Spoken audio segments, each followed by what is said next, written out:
Kita harus membantu negara dan semoga didengar saran kita kali ini yang untuk kesekian ratus kalinya kita berikan. Kita tahu kemarin lelang bond pemerintah yang seharusnya ditarget 43 triliun ternyata oleh BI dan perbankan hanya ditelan 27 triliun. Ini menjadi pertanyaan mendasar bagi ekonom yang peduli. Kok nggak keserap ya? Bunga yang pemerintah kasih 7,2% ternyata bank minta lebih tinggi yaitu 8,2% dan pemerintah ambil.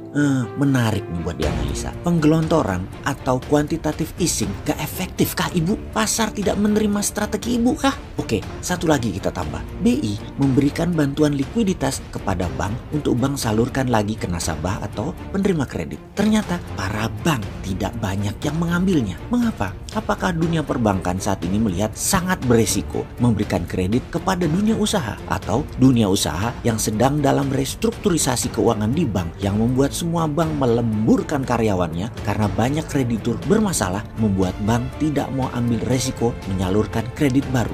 Apa benar begitu? Kalau benar begitu, maka Indonesia dalam keadaan berat ekonominya. Resesi kalau kita bisa ambil istilah. Bantuan likuiditas BI adalah kuantitatif easing seperti yang kita dengungkan sejak setahun yang lalu, yang kita beritahu juga beberapa bulan yang lalu. Printing money, kuantitatif easing kalau terlambat memberikan efek yang tidak efektif. Jadi sebelum COVID kita sudah ingatkan. Jadi kayaknya telat ya sekarang. Wis dikandani ra percaya sampean cak. Sebelum COVID banyak bisnis dan ekonomi mikro sudah mulai bermasalah di beberapa bidang. Ditambah COVID kemudian menghajar bisnis yang bersifat komunal dan massal. Ya ambruklah ekonominya. Komunal dan massal adalah bisnis seperti dunia transportasi udara, transportasi laut, darat untuk penumpang, dunia pariwisata, entertainment, kafe, restoran, mall, sport event, music show, exhibition, seminar, edukasi mendadak senyap. Dipaksa dibuka karena takut ekonomi ambruk. Nambah parah ternyata COVID jadi memapar 2.000 korban per harinya. Didiamkan lagi, maka COVID bisa 5.000 kali per harinya. Dan akhir tahun bisa 500.000 yang terpapar. Banyak tempat umum, tempat usaha yang buka tutup membuat bisnis tidak lancar. Yang mendingan ditutup sekalian. Itu oleh banyak pengusaha berpikirnya begitu.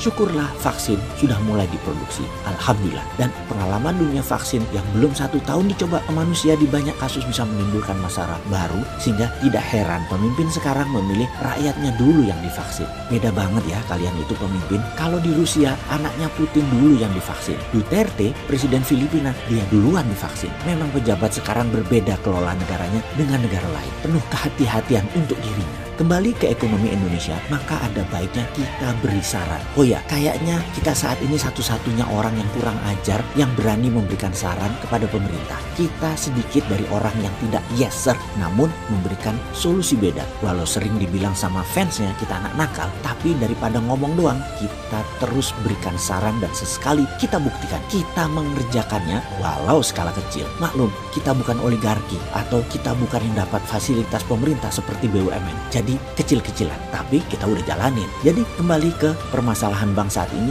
adalah bank ingin menarik uang kembali masuk ke bank. Bank saat ini tidak mau menyalurkan uang keluar dari bank karena resikonya tinggi. Tawaran kuantitatif easing pemerintah yang mau menggelontorkan uang oleh perbankan ditunda dulu karena kehati-hatian bank. Tidak salah, ini harus didukung tindakan bank tersebut. Lalu kita harus berikan solusi lain. Jadi kalau gugus tugas yang saat ini berjalan, kita kasih target berapa bulan? 3 bulan, 6 bulan, dan kita monitor apa yang mereka akan lakukan. Sementara kalau saya jadi pemimpin, maka pendekatannya lain. Sudah jangan nyolot, ini pengandaian. Gak bakal lah ada yang milih. Yang menghina banyak bener, yang takut banyak bener. Jadi tetap di sisi lain, kita membuka tembok, tetap ngasih saran. Saya akan mengatakan, mulai sekarang gerakan digital ekonomi kita mulai.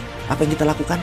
Gerakan ekonomi digital. Juga gerakan digital banking. Dunia digital itu intervensi orangnya sedikit. Tidak perlu banyak orang yang ngutak-ngatik terlihat kerja. Tidak perlu fasilitas robot artifisial gitu loh. Ada banyak yang memerlukan dana yang ada baiknya dibuatkan web untuk mereka mendaftarkan usahanya. Semua lewat digital. Itu Santara ada fasilitasnya. UKM pre-listing yang akan menerbitkan sahamnya di Santara ada fasilitasnya. Saat ini ada 7.000 UKM ada dalam list tersebut. Setiap hari nambah. Di sisi lain ada 210.000 investor kecil-kecilan ada di Santaray yang menunggu UKM. Jadi kalau pemerintah menyiapkan kuantitatif easing, kita harus pakai sumber lain selain bank sistem. Kita tidak pakai cara yang melalui sistem bank tersebut. Ini kita gunakan digital. Langsung UKM daftar tadi diseleksi oleh robot. Asetnya, akunting sistemnya. Kalau nggak ada akunting sistemnya kita kasih gratis. Kita punya YesPos. Apa aja sudah siap. Kita tinggal copy softwarenya pakai Datu.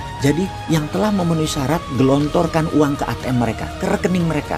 Sistem Dinaran siap untuk sistem distribusi keuangan. Kalau di sini saya menggunakan semua instrumen digital yang saya punya, bukan berarti saya mau jualan, tetapi mengingatkan semua sarana sudah siap. Nanti saya berikan copy softwarenya pakai. Sekali lagi, nggak usah pakai sistem saya, tapi copy aja biar cepet.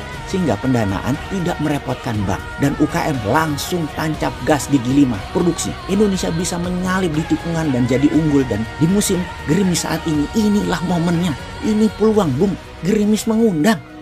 Kusangkakan panas berpanjangan,